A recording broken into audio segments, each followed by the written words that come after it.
कर्नाटक विधानसभा और लोकसभा चुनाव से पहले कांग्रेस ने उठाई जातिगत जनगणना को सार्वजनिक करने की मांग। दूसरे दिन फिर राहुल ने ओबीसी को लेकर साधा पीएम पर निशाना। पीएम राहुल गांधी ने सोमवार को एक बार फिर ओबीसी के मुद्दे पर सरकार को घेरा और कहा कि 2011 में सेंसस हुआ था, उसमें ओबीसी का कैटेगराइजेशन किया गया था। आज तक वो रिपोर्ट पब्लिक नहीं की गई। पहला कदम अगर हम देश में ओबीसी को आगे बढ़ाना चाहते हैं, उनका हक उनको देना चाहते हैं, तो पहला कदम है कि ओबीसी सेंसस में जो डेटा है उसको प्रधानमंत्री रिलीज कर दें, पब्लिक कर दें। साथ ही राहुल गांधी ने कहा कि जैसे ही हमें मौका मिलेगा हम ओबीसी सेंसस को पब्लिक कर देंगे। उससे पहले पूरे देश में हम बीजेपी पर दबाव बनाएंगे। आरजेडी सांसद मनोज झा ने न्यूज 24 से बातचीत में कहा कि जाति जनगणना पर सरकार ने अपना मुंह बंद किया हुआ है। इसे चुप कराने के लिए सरकार कोई नया नैरेटिव तैयार कर सकती है। वहीं बीजेपी का पलटवार कहा, उन्होंने कम्युनिटी को कुछ लेकर कुछ बातें कही, खासकर लिंगायत को लेकर। तो मैं उनसे पूछना चाहता हूं कि कितने लोगों को मौका दिया, हमने तो 3 सीएम बनाए।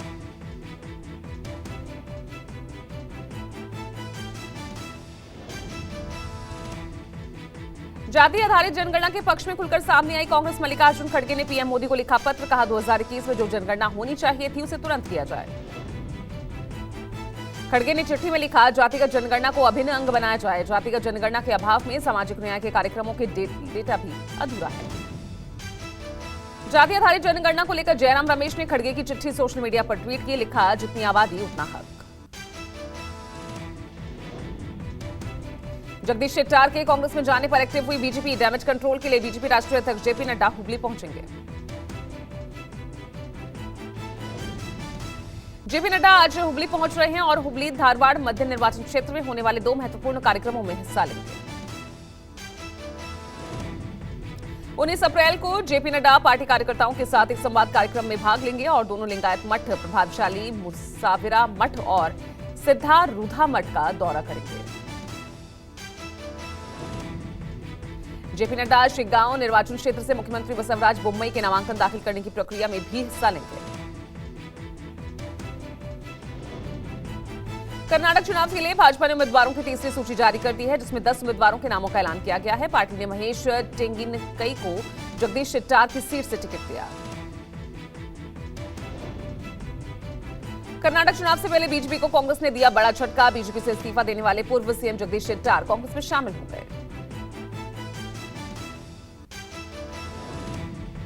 मल्लिकार्जुन खड़गे, सिद्धारमैया, केसी वेणुगोपाल की मौजूदगी में शेट्टार ने कांग्रेस का हाथ थामा। इस बार बीजेपी ने जगदीश शेट्टार को टिकट नहीं दी थी। कांग्रेस में शामिल होने के बाद बीजेपी पर बरसे जगदीश शेट्टार, कहा, मैंने सोचा था कि वरिष्ठ होने के बाद टिकट मिलेगी, पर किसी ने मुझसे बात तक नहीं की और मैंने बीजेपी में विकास के लिए बहुत काम किया। जगदीश शेट्टार के कांग्रेस में शामिल होने पर डीके शिव कुमार ने कहा, जगदीश को कांग्रेस के सिद्धांतों और नेतृत्व से सहमत होना होगा। हम देश को एकजुट रखना चाहते हैं और केवल कांग्रेस ही ऐसा कर सकती है। जगदीश शेट्टार के कांग्रेस में शामिल होने पर बसवराज बोम्मई ने कहा, जेपी नड्डा और केंद्रीय गृह मंत्री ने शेट्टार को दिल्ली में एक बड़ा पद देने का वादा किया था। अगर पूर्व मुख्यमंत्री बने रहते तो सब कुछ ठीक होता। नीतीश की मुलाकात के बाद विपक्षी दलों में मुलाकातों का दौर जारी। विपक्षी एकता को मजबूत करने में जुटी कांग्रेस। केसी वेणुगोपाल ने मातोश्री जाकर की उद्धव ठाकरे से मुलाकात। मुलाकात के बाद केसी वेणुगोपाल ने कहा कि वो खड़गे, राहुल गांधी और सोनिया गांधी का संदेश लेकर गए थे। एंटी डेमोक्रेटिक फ्रंट के खिलाफ उन्हें लड़ना है।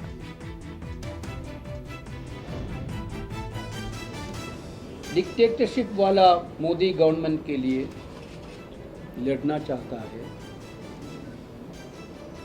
एंटायर ऑपोजिशन पार्टी एक ही साथ लड़ना चाहते हैं। This is what the general. वहीं मुलाकात के बाद उद्धव ठाकरे बोले, अब हमारी मेल मुलाकातें शुरू हुई है। देश के सामने बड़ी समस्या है। देश में अहम की विचारधारा के खिलाफ हम एक साथ आ रहे हैं। हम आगे जाकर अपने देश में जो प्रजातंत्र है उसकी लड़ाई लड़ने के लिए हम साथ में रहेंगे और मुझे पक्का भरोसा है कि अब देश में हर नागरिक के मन में एक सवाल उठा है, प्रश्न उठा है और वो सब लोग हमें साथ दें। पश्चिम बंगाल शिक्षक भर्ती घोटाला मामले में सीबीआई ने टीएमसी सांसद अभिषेक बैनर्जी को भेजा समन। आज सुबह 11 बजे सीबीआई के निजाम पैलेस में पेश होने के लिए कहा गया। भर्ती भ्रष्टाचार मामले में अभिषेक को सोमवार दोपहर 1:40 पर नोटिस भेजा गया। सुप्रीम कोर्ट के निलंबन के बाद समन क्यों भेजा, इसे लेकर सवाल उठने लगे। बताया जा रहा है कि सीबीआई ने पहले ही नोटिस तैयार कर लिया था और इसलिए तलब किया गया है। अब नोटिस के खिलाफ अभिषेक बैनर्जी कोर्ट में अवमानना का मामला करने पर विचार कर रहे हैं। वहीं अभिषेक बैनर्जी ने ट्वीट कर बीजेपी पर आरोप लगाया कि भाजपा ने मुझे परेशान करने और निशाना बनाने की अपनी हताशा में सीबीआई और ईडी को अदालत की अवमानना का पर्दाफाश किया।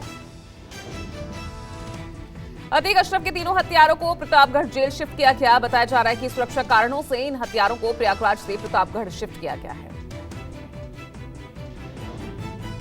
वहीं प्रयागराज में इंटरनेट सेवा फिर बहाल कर दी गई है। आधी रात के बाद इंटरनेट सेवा को चालू कर दिया गया। अतीक अशरफ की हत्या के बाद इंटरनेट सेवा बंद की गई थी। वहीं मर्डर केस में न्यायिक आयोग आज से जांच शुरू करेगा। सूत्रों की माने तो पहले सीएम के साथ न्यायिक आयोग बैठक करेगा। बैठक के बाद न्यायिक आयोग के सदस्य अपनी जांच में जुटेंगे। इस न्यायिक आयोग का नेतृत्व इलाहाबाद हाईकोर्ट के रिटायर्ड जज अरविंद कुमार त्रिपाठी करेंगे। यूपी के पूर्व डीजीपी सुवेश कुमार सिंह और रिटायर्ड जिला जज ब्रजेश कुमार सोनी इस आयोग के अन्य सदस्य हैं। वहीं इस मामले में की जांच के लिए 2 एसआईटी टीम गठित कर दी गई है। पहली टीम एसआईटी को ADG Prayagraj zone Bhanu Bhaskar lead करेंगे। वहीं दूसरी एसआईटी को अपर पुलिस आयुक्त क्राइम सतीश चंद्र हेड करेंगे। असद और शूटर गुलाम मोहम्मद के एनकाउंटर की मजिस्ट्रियल जांच जारी। झांसी के नगर मजिस्ट्रेट ने कहा कि मामले में कोई जानकारी हो या सबूत देना चाहते हैं तो दे सकते हैं। आज सुबह 10 से शाम 4 बजे तक उपस्थित होकर बयान दर्ज करवाए जा सकते हैं और इस दौरान अगर कोई जानकारी दी जाती है तो उसे क्लब करते हुए आज से वो भी जांच शुरू कर देंगे। वहीं अतीक की हत्या के बाद जेल में बंद समाजवादी पार्टी के विधायक इरफान सोलंकी के परिवार में दहशत। पत्नी नसीम सोलंकी ने पुलिस आयुक्त से मिलकर लगाई सुरक्षा की गुहार। नसीम सोलंकी ने बताया कि जब उनके बच्चे या परिवार का कोई भी व्यक्ति कहीं जाता है तो उनके पीछे एक बिना नंबर की गाड़ी पीछा करती है। ज्वाइंट कमिश्नर आनंद प्रकाश तिवारी ने बताया पूरे मामले को संज्ञान में लिया गया। आसपास लगे सीसीटीवी कैमरों से वीडियो देखकर जांच की जा रही है। दिल्ली के पटियाला हाउस कोर्ट में गैंगस्टर लॉरेंस बिश्नोई को आज पेश किया जाएगा। देरी की वजह से नहीं हो सकी पेशी। कोर्ट ने बिश्नोई की सुरक्षा सुनिश्चित करने के लिए भी निर्देश दिए। कुख्यात गैंगस्टर लॉरेंस बिश्नोई को लेकर राजधानी दिल्ली में एनआईए की टीम दिल्ली लेकर पहुंची। भारी सुरक्षा के बीच लॉरेंस बिश्नोई को तिहाड़ जेल में रखा गया। एनआईए की टीम ने एक नया मामला लॉरेंस बिश्नोई के ऊपर दर्ज किया है और इसी के चलते लॉरेंस बिश्नोई को एनआईए की टीम प्रोडक्शन वारंट पर पटियाला हाउस में पेश करेगी। पंजाब की मोहाली से पुलिस की बड़ी कार्रवाई। सेक्टर 89 में छापेमारी कर अमृतपाल सिंह के 2 करीबियों को हिरासत में लिया।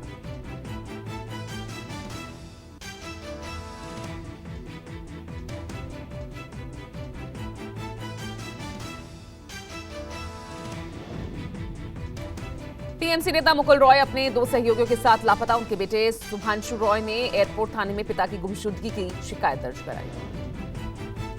ममता बनर्जी के करीबी और बीजेपी नेता रहे मुकुल रॉय अपने 2 सहयोगियों के साथ सोमवार शाम से लापता हैं। पुलिस ने शिकायत दर्ज कर मामले की जांच शुरू कर दी है।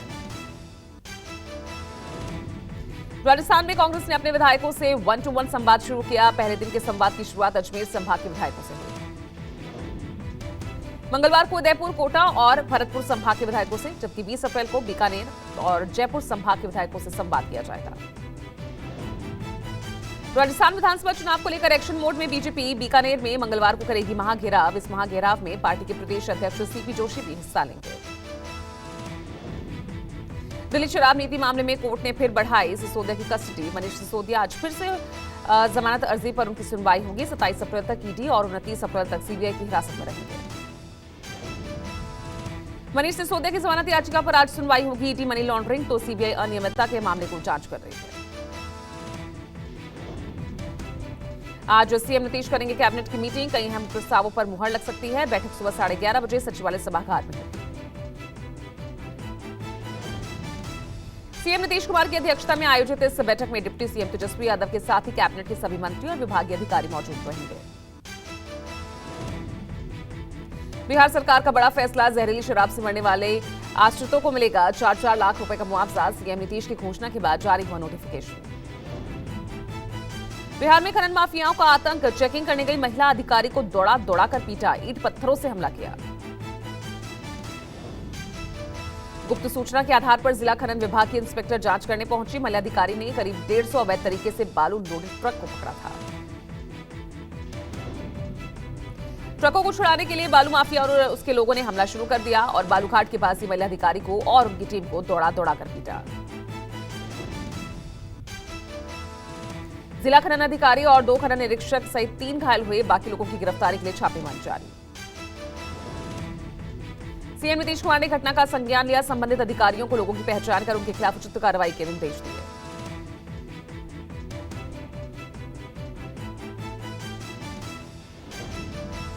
ज्ञानव्यापी में वजू की इजाजत को लेकर वाराणसी कलेक्टर ने संबंधित अधिकारियों की बैठक बुलाई। वजू की परमिशन को लेकर किया जाएगा फैसला।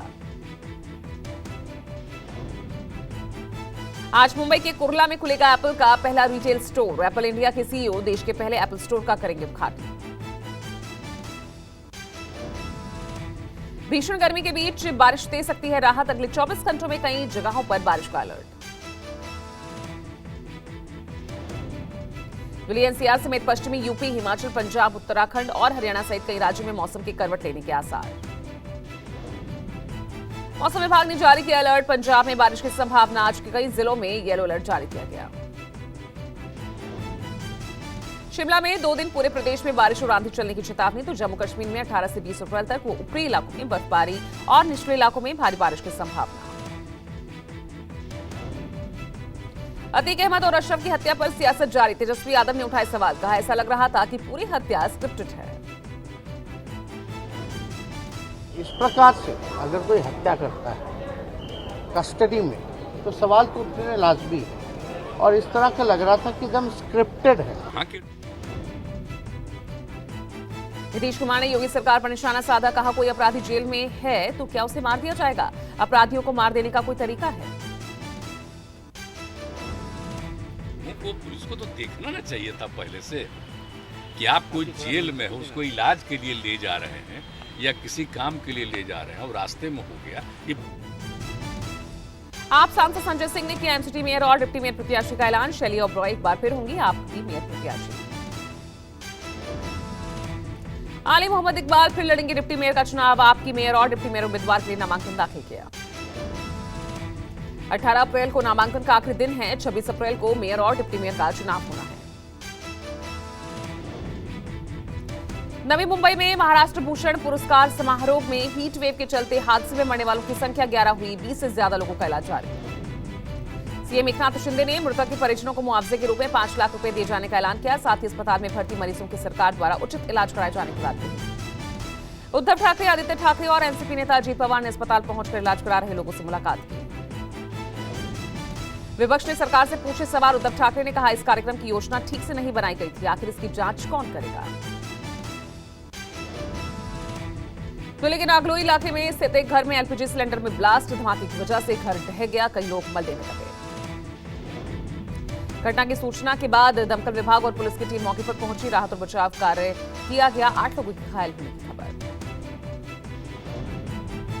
मुंबई की बोरीवली साइबर पुलिस ने एयरफोर्स के फर्जी जवान को गिरफ्तार किया। एयरफोर्स की कैंटीन से सस्ते दामों में सामान दिलाने के नाम पर ठगी करता था। साइबर पुलिस रिकॉर्ड के अनुसार आरोपी ने अब तक 56 लोगों को फेसबुक पर फेक आईडी दिखाकर अपना शिकार बना चुका है। उत्तराखंड के चमोली जिले में नीति घाटी को ले जोड़ने वाली धौली गंगा नदी पर बने लोहे के पुल वो अचानक टूट गया। किसी के जानमाल का नुकसान नहीं। बीआरओ के अधिकारी मौके पर पहुंचे। पुल का निर्माण शुरू किया गया। वाहनों को वैकल्पिक रूट से निकाला जाएगा। राजस्थान के धौलपुर में भीषण सड़क हादसा। NH11B पर तेज रफ्तार कार और ट्रक की जोरदार टक्कर। हादसे में 4 लोगों की मौके पर मौत। कई लोग गंभीर रूप से घायल। हादसे के बाद ट्रक का चालक मौके से फरार। गाजियाबाद के इंडस्ट्रियल एरिया में लगी भीषण आग देखते देखते आग ने विकराल रूप लिया। कई किलोमीटर दूर धुएं का गुब्बारा आसमान में दिखा। मौके पर पहुंची दमकल की गाड़ियों ने कड़ी मशक्कत के बाद आग पर काबू पाया। अग्निकांड में लाखों का नुकसान हुआ। केरल के कोच्चि में तिरुवनंतपुरम से कन्नौज जाने वाली वंदे भारत ट्रेन का ट्रायल हुआ। ट्रायल एर्नाकुलम रेलवे स्टेशन पर पहुंचा। अफ्रीका के बुर्किना फासो में संदिग्ध जिहादियों ने 40 लोगों की हत्या कर दी। मरने वालों में 34 नागरिक, 6 सैनिक शामिल। चीनी रक्षा मंत्री ली शांगफू ने मॉस्को में रूसी राष्ट्रपति व्लादिमीर पुतिन के साथ बैठक की। इस बैठक में चीन के रक्षा मंत्री ने पुतिन के मॉस्को के साथ मजबूत संबंधों की प्रशंसा की। तुर्की के अफसीन में भूकंप के तेज झटके, रिक्टर स्केल पर भूकंप की तीव्रता 4 मापी गई। सतीश कौशिक की बर्थ एनिवर्सरी पर आयोजित एक कार्यक्रम में अनिल कपूर का दर्द छलका। सभा के अंदर सतीश कौशिक को याद करके रोए अनिल कपूर।